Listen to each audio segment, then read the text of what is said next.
தருமபுரி மாவட்டத்தில் தோட்டக்கலைத்துறை மற்றும் உணவு பாதுகாப்புத்துறை அலுவலர்கள் 2 பேர் வந்து இணைந்து தருமபுரி மாவட்டத்தில் பயிரிடப்படக்கூடிய தர்பூசணி சாகுபடி விவசாயிகளினுடைய தோட்டங்கள் வந்து ஆய்வு பண்ணோம்.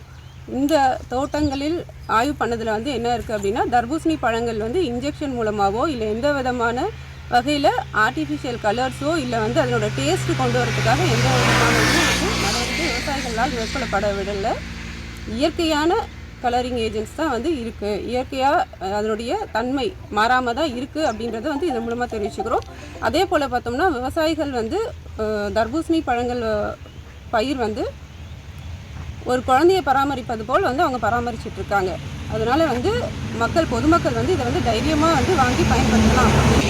உணவு பாதுகாப்பு அலுவலராக பணிபுரிகிற நந்தகோபால் மற்றும் இங்கே வந்து மொரப்பூர் ஒன்றிய பொறுப்பு அலுவலராக வந்து திருப்பதி அவர்கள் வந்திருக்காங்க. மாவட்ட ஆட்சியர் கடந்த வாரம் ஒரு சில ஊடகங்கள் வந்து பழம் தண்ணீர் தர்பூசி பழத்தில் கெமிக்கலோ இல்லை ஊசி போட்டு ஏதோ இன்ஜெக்ஷன் பண்ணதால் ஆய்வு பண்ணதால் நம்ம தருமபுரி மாவட்டத்தில் பல்வேறு பகுதிகளில் தருமபுரி, சந்தைப்பேட்டை மற்றும் எரப்பட்டி, பாலக்கோடு, அரூர் பகுதிகளெல்லாம் விற்பனையாகும் மொத்த விற்பனையாளர்கள், சில்லர் விற்பனையாளர்கள்லாம் போய் பழம்லாம் ஆய்வு பண்ணோம்.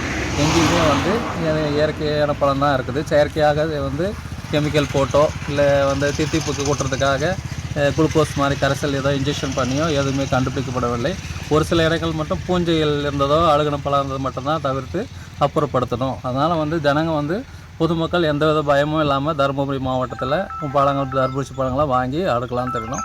பொதுமக்கள் ஈஸியாக கண்டுபிடிக்கிறது ஒரு மெத்தட்னா, ஒரு கண்ணாடி டம்ளரில் நம்ம சந்தேகப்படுற மாதிரி ஏதாவது பழம் சிகப்பாக இருக்குன்னா அந்த பழத்தை ஒரு சிறு துண்டுகளாக கட் பண்ணி அந்த தண்ணியில் விடும்போது தண்ணியில் ஒரு சிறு இடைவெளிக்கு பிறகு கலர் மாற்றம் நிகழுதுன்னா அதில் வந்து நீங்கள் வந்து பழத்தில் நீங்கள் வந்து ஏதோ கெமிக்கல் கலந்துக்கிறாங்கன்னு தெரியலாம்.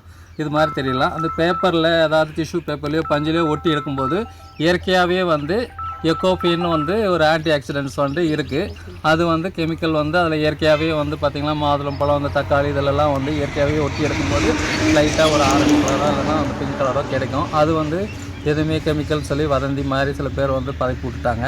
அந்த மாதிரியான எதுவுமே வந்து பொதுமக்கள் வந்து இந்த வதந்திகள்லாம் வந்து இடம் கொடுக்காமல் இயற்கையாக நம்ம விவசாயிகள் தன்னை குழந்தை மாதிரி இப்போ தோட்டக்கலைத்துறை அவங்க சொன்ன மாதிரி இந்த குழந்தை மாதிரி அந்த விவசாயிகள் பராமரித்து ஒரு 3 மாதம் 6 மாதம் இடைவெளியில் அந்த பழத்தை வந்து விற்கிறதுக்கு ரொம்ப சிரமத்துக்குள்ளாக இருக்கிறாங்க. அதுலேருந்து வந்து அவங்கள விடுபட வச்சு நம்ம வந்து இயற்கையாக அந்த கூடிய பழங்களை நம்ம அருந்தினா நம்ம அவர்களையும் பாதுகாத்தாமல் இருக்கோம், நம்ம உடல் நலத்துக்கும் எந்த விதமான கெடுதலும் இல்லை அப்படின்றது மாவட்ட நியமன அலுவலர் சுரேஷ் அவர்கள் சார்பாக உணவு பாதுகாப்புத்துறை சார்பாக தெரிவித்துக் கொள்கிறோம்.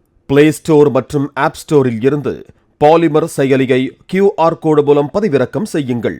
செய்திகளை உடனுக்குடன் பெறுங்கள்.